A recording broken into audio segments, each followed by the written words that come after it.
Greetings, greetings, greetings. Welcome. Come right on in. Abana here.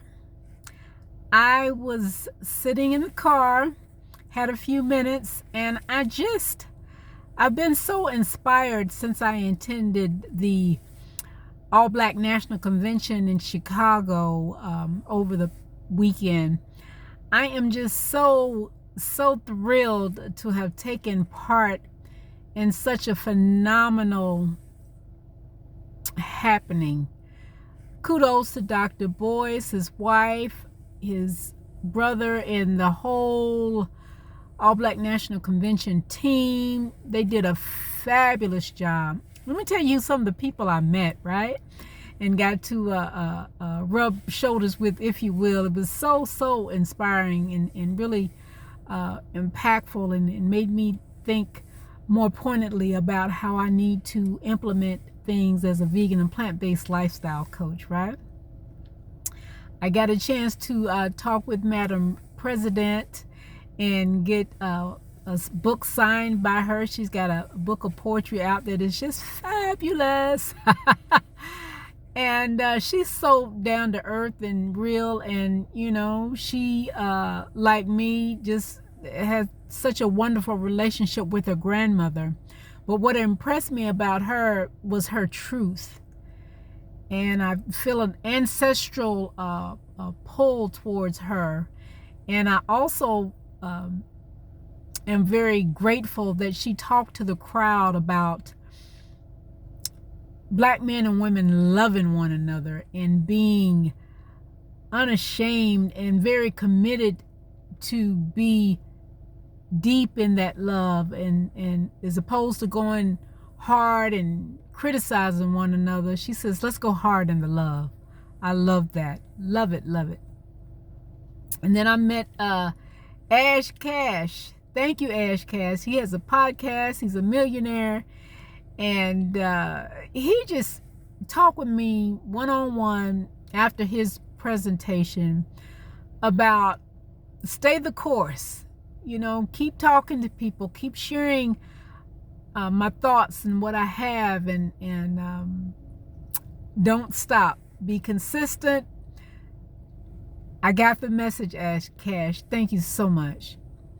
And then there was Kellie Baker. Her and her husband, man, they put together a recent book. It's called In God We Trust.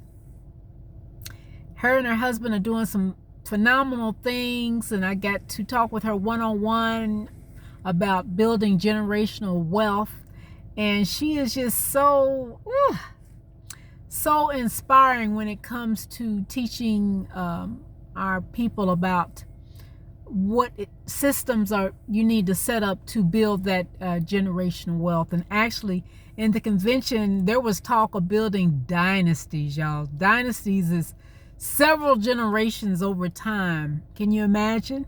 Woo! Can you imagine building dynastic wealth? Powerful concept. And then there was Lamar Tyler.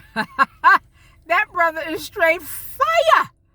And he talked about how to brand yourself, how to take a product and make it the thing that people want, to the point where they will just about run after you and chase you for the experience of the thing.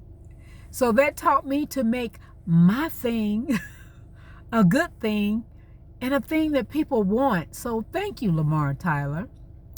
And then there was Minister Nuri Muhammad. My goodness, did this brother bring some fire in the presentation to the group. Oh my God. He gave analogies of how we need to work like ants. Relentless. Forthcoming. Putting the elders in place to teach the young ones. OMG. Oh, he too was just off the chain. Thank you, Nuri Muhammad. You did a fabulous job at communicating what it means to build a community. Thank you so much. And then, man, we have hope for the future, y'all.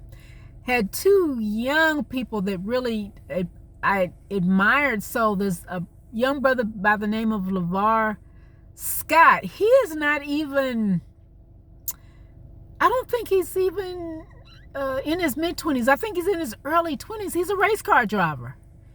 Can you imagine the speed at which he travels on a regular basis doing his job as a race car driver? So kudos to Lavar Scott. Do your thing, bruh. Do your thing. Stay safe, but do your thing. And then there's Kuykendall. Woo! That young sister.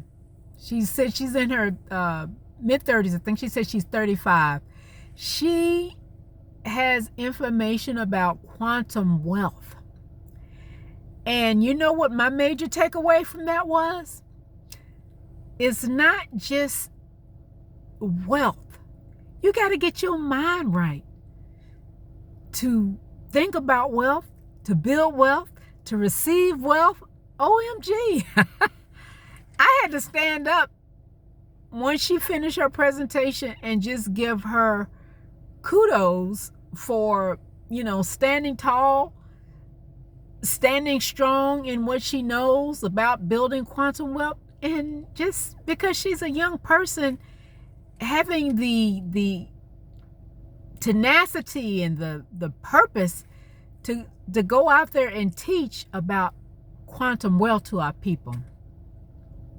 I have 3 main takeaways from the All Black National Convention that I would like to share with you. Number 1 is networking and community building. Now you might say, but you're a vegan and plant-based lifestyle coach. How in the world did you even wind up at the All Black National Convention? Well, guess what? It's a powerful, powerful way to connect with our people. And I do the same thing in my class called Empowered Wellness for Black Women. It's a plant-based course that teaches us it's not just about what we eat, it's about building community, cheerleading each other, supporting one another, and lifting up our sisters. As we're lifted up, we lift up, right? Powerful concept, powerful concept. And the second takeaway that reminds me of what I'm doing as a vegan and plant-based lifestyle coach is that just like you have to do financial planning, you also have to be very intentional about your life in the plant-based arena, your life in the vegan arena, right? You have to be very purposeful, whether you're going to do your meal planning or you're going to say this week you're going to cut down on your meat and you're going to have meatless Monday or taco Thursday and make it meatless, whatever you got to do. But you've got to put some planning in it, right? And you've got to not only have the planning piece, you got to have the literacy piece in there. There's such a thing as financial literacy, but there's also such a thing as health literacy, right? You got to understand, what it means to be able to fortify your body and build your immune system. The reasoning behind not mixing proteins with starches as you eat, not only does it, make you gaseous, but it takes a long time for your body to digest those two things together because it just does. And lastly, the third thing, the empowerment piece. Now, my class is coming up in January. You don't want to miss it. It's for Black women specifically, but I will coach anyone that is interested in taking their health and their plant-based living to the next level. But the empowerment piece is so important because in order to be better, you got to do better, right? And so you can give yourself the permission to be strong, to have the authority to do the things that you're going to do to make improvements in your life, right? So go ahead, be empowered, be blessed, be courageous, and get this thing done. Whether you're into financial empowerment, whether you're into health empowerment, or both, but get it done. I love you so much, and looking forward to sharing more things about you with you, so that I can help you in discovering what it means to up-level your vegan and plant-based life. So I just wanted to share because I'm still just so inspired to the point of action with regard to my experience this weekend at the All Black National Convention. So I definitely encourage you to do better, be better, so you can have something for yourself and your family. All right? Much love. Take good care.